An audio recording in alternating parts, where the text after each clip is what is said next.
अगर आप यहाँ पर ध्यान से देखेंगे तो हम ये चीज़ जानते हैं कि इन्वर्टिंग ओप एम्प में अगर आप बात यहाँ पर करेंगे बेसिकली इनपुट अगर आपको निकालना है बेसिकली तो मतलब कि इनपुट अगर आपको निकालना है बेसिकली तो रेसिस्टेंस, तो आपके पास जो जेड इनपुट आता है वो आता है आपके पास basically we input by I in, और आई इन आप यहाँ से देखिएगा तो वर्चुअल अगर आप ग्राउंड लगाएंगे तो ये जीरो है तो ये भी हो जाएगा जीरो, तो V I by R one हो जाएगा। तो यहाँ पर V I by R one रखिएगा तो वी आई से वी आई हो जाएगा आपके पास बेसिकली हो जाएगा कैंसिल, तो जेड इन बराबर आ जाएगा आपके पास बेसिकली आर वन।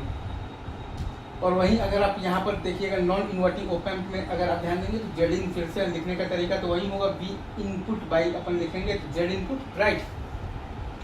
तो वहाँ से अगर आप ध्यान देंगे तो आई इन बराबर हम जानते हैं कि हमारे पास बेसिकली आई पी भी जीरो आता है और आई इन भी जीरो आता है राइट, और वी डी हमारे पास जीरो है ही सही बेसिकली ऑलरेडी, वी नॉट बराबर ए वी डी और वी पी बराबर हमारे पास बेसिकली वी एन के कॉन्सेप्ट से वर्चुअल जो ग्राउंड से ये वी आई है तो वो भी हमारे पास बेसिकली वी आई होगा। तो आई इन चूँकि हमारे पास यहाँ बेसिकली तो जीरो है तो जेड इन हमारे पास आ जाएगा बेसिकली इन्फिनिटी। तो ये दो रिजल्ट हमें याद रखना है, पहला है कि इन्वर्टिंग ओप एम्प में हमारे पास जेड इन बराबर आता है बेसिकली आर वन, और नॉन इन्वर्टिंग ओप एम्प में हमारे पास बेसिकली जेड इन बराबर आता है बेसिकली इन्फिनिटी। ठीक है, सिंपल, आगे बढ़ते हैं।